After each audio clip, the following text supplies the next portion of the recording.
자율충돌 회피 실증 행사가 있다던데요. 우선 현재 드론 시장의 상황에 대해 간략히 알고 싶어요. 현재의 드론 시장은 여러 분야가 있습니다. 크게 나누자면 군용, 취미용, 산업용, 그리고 배송 드론 시장이죠. 군용 드론은 아시다시피 주로 전쟁에서 사용되고, 취미용 드론 시장은 대부분 개인들이 촬영을 위해서 날리는 것입니다. 산업용 드론 시장은 농약 살포나 건축 상황 분석, 시설 관리 분석 등에 사용됩니다. 예를 들면 태양열 전지판의 불량셀 검사는 드론이 찍은 적외선 영상을 분석해서 수행합니다. 그리고 배송 드론 시장이 있죠.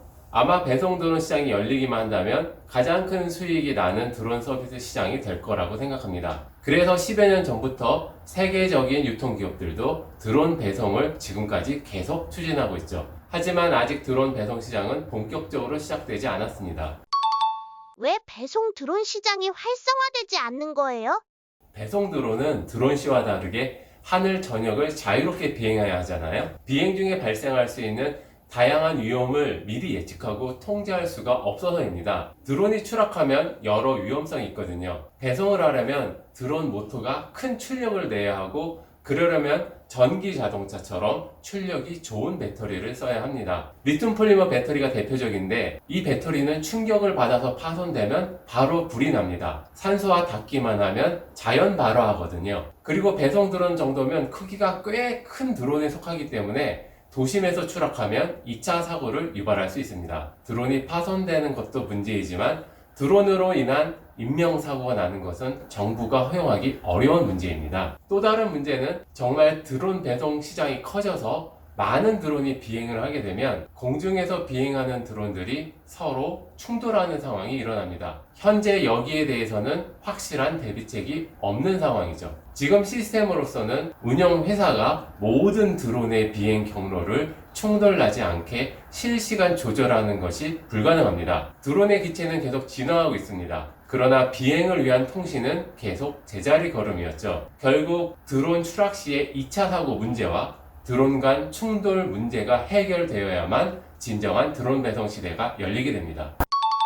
그럼 2차 사고와 드론 간 충돌 문제는 어떻게 해결해요? 네, 그건 전용 통신 유한으로 해결해야 합니다. 분명히 말씀드리자면 LTE나 와이파이로는 드론 통신 불가능합니다. 드론과 드론, 드론과 다른 물체와의 초연결 통신은 기존 통신이 지원할 수가 없습니다. 자세한 내용은 이전 동영상을 참고해 주시고요. 탑스 커뮤니케이션은 국토교통부와 항공안전기술원의 지원을 받아 10월 29일 대전 드론공원에서 드론 간 자율충돌 회피 실증 행사를 개최합니다. 드론 통신은 오로지 유한만이 가능하다는 점을 전 세계에 자신있게 보여드리겠습니다. 모든 국가가 목표로 하지만 누구도 실현하지 못한 세계 최초의 초연결 통신 시연입니다. 이번 시연 행사에서는 드론 충돌 회피를 포함해서 우리 생활에 필수적인 총 8가지 실증을 할 거예요. 여기서 특히 우리가 주목해야 할 점이 있습니다. 첫째, 실증 드론에는 카메라가 없습니다. 사람이 영상을 통해 눈으로 볼 필요가 없어 드론들이 스스로 판단해서 충돌을 회피하는 거죠. 둘째, 기존 유한 홍보 영상처럼 드론 2대가 아니라 총 4대의 드론으로 진행합니다. 업그레이드 버전이죠. 셋째, 탑스 커뮤니케이션은 상용화 회사입니다. 대한민국 드론 통신 대표로서 전 세계를 선도할 실제로 구현이 되는 기술만 보여드리겠습니다. 그럼 실증 내용을 간략히 살펴볼까요? 우선 드론이 스스로 배송로에 안전하게 진입하는 실증입니다. 홍보 영상을 먼저 보실까요? 여기서 주인공 드론 이름은 그린호크입니다. 자, 그린호크가 배송로에 새로 다가가고 있죠? 먼저 비행 중인 드론과 신호를 주고받으면서 대기합니다. 이제 진입할 시점으로 판단하면 이렇게 안전하게 진입하고 질서 있게 이동합니다. 실증에서는 이렇습니다. 총 4대의 드론에 유한 모뎀이 장착되어 있습니다. 1번, 2번, 3번 드론이 출발지에서 이륙을 하고 1번을 선두로 배송로를 따라 차례로 비행합니다. 그런데 4번 드론이 해당 배송로로 다가갑니다. 4번이 바로 영상에 나왔던 그린호크죠. 그린호크는 다른 드론들과 신호를 주고받으면서 자기 차례가 될 때까지 대기합니다. 자, 이제 3번이 완전히 지나간 것을 인식하고 안전하게 배송로에 진입해서 다른 드론들 뒤를 따라가게 됩니다. 다시 한번 말씀드리지만 드론에 카메라가 없습니다. 사람이 카메라를 통해 주변 상황을 보고 충돌을 피해가는 것이 아니라는 점, 꼭 기억해 주세요. 두 번째, 교차로 동작입니다. 영상을 보시면 그린호크와 다른 드론이 교차로에서 딱 마주쳤습니다. 이미 서로의 존재와 위치를 인식하고 있습니다. 이제 통신을 주고받으면서 누가 먼저 지나갈지를 협상합니다. 그리고 안전하게 순서대로 지나갑니다. 실증에서는 어떨까요? 우리는 드론에게 각자의 출발지와 경유지, 도착지만 알려줍니다. 비행 중에 교차로에서 다른 드론을 만나면 교차로에서 충돌하지 않고 마치 신호등이 있는 것처럼 자연스럽게 교차로를 순서대로 지나가죠. 그림을 보실까요? 1번은 A에서 B로, 2번은 B에서 A로 비행합니다. 두 드론이 중간에 마주치는 교차로가 생기겠죠? 1번과 2번이 중간에서 순서를 협상합니다. 여기서는 1번이 먼저 지나가기로 했네요.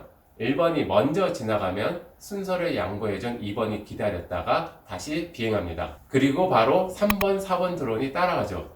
두 드론도 각각 협상하고 그 결과에 따라서 질서정연하게 움직입니다. 그림을 보시면 먼저 출발한 1번과 2번 드론이 각각 A, B 지점에 도착했고 뒤따라 비행한 3번, 4번 드론이 안전하게 착륙했습니다. 세 번째 실증은 두 파트로 구성됩니다. 먼저 영상을 보시면요. 유한 드론은 눈에 보이지 않는 안전 반원으로 보호받고 있어요. 다른 드론이 접근해도 일정 범위 이상 다가갈 수가 없습니다. 일종의 보호장치가 있다고 보시면 됩니다. 둘째, 공항 같은 접근 금지 구역에 수상한 드론이 진입했습니다. 공항에서 드론의 존재와 위치를 인식했네요.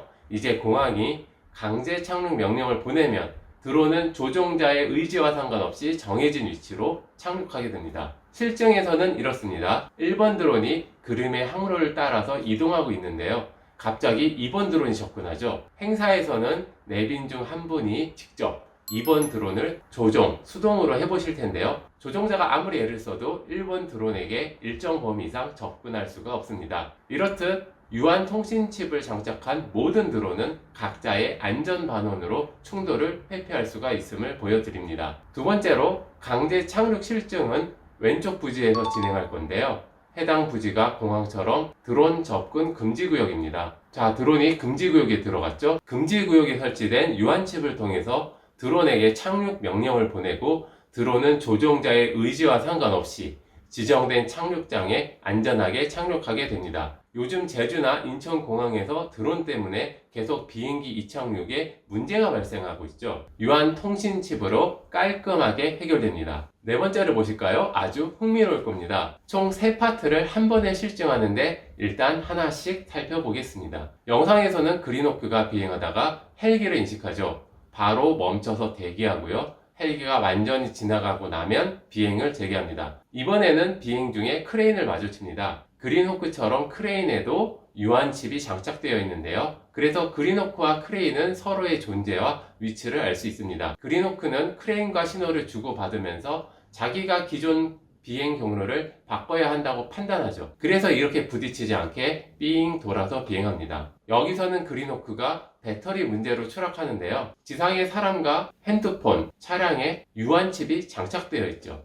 그래서 그린호크와 사람 그리고 차량은 서로 초연결되어 있는 상태이고 갑자기 그린호크에 긴급 상황이 생겨도 미리 알고 대피할 수가 있는 거죠. 실증을 보실까요? 그린호크가 출발합니다.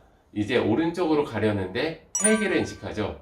그 자리에서 대기하고 헬기가 완전히 지나가면 안전하게 비행을 재개합니다. 조금 가다가 크레인을 만나는데 아까 말씀드렸듯이 크레인에도 유한칩이 장착되어 있죠. 그린호크는 크레인과 신호를 송수신하고 충돌 없이 멀리 돌아갑니다. 그린호크가 주차장 차량 근처로 착륙하면서 마치 추락처럼 자동차에 가까이 다가가는 상황이 연출됩니다. 차량에는 유한 모뎀이 있죠. 그래서 삐 소리를 내면서 드론 추락을 알립니다. 마지막으로 편대 비행입니다. 이 부분은 홍보 동영상에는 없는 실증인데요. 1번 드론이 먼저 움직이면 나머지 2번, 3번, 4번 드론이 1번 드론의 움직임을 그대로 모방해서 따라갑니다. 여기서 지금 우리 생활에 당장 필요한 파트는 아마 강제 착륙일 겁니다. 강제 착륙이 뭐예요?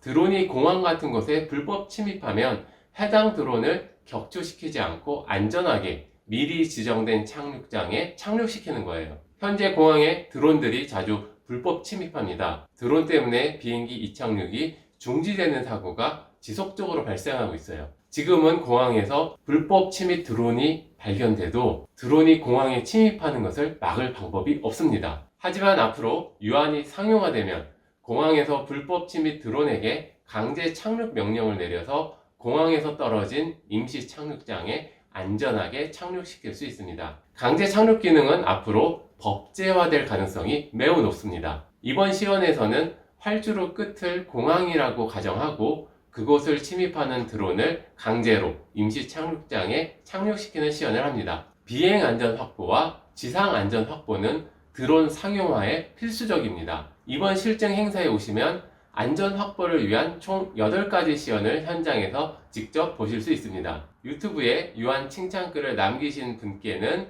다양한 혜택이 있으니 꼭 놀러 오시기 바랍니다. 대표님, 너무너무 기대돼요.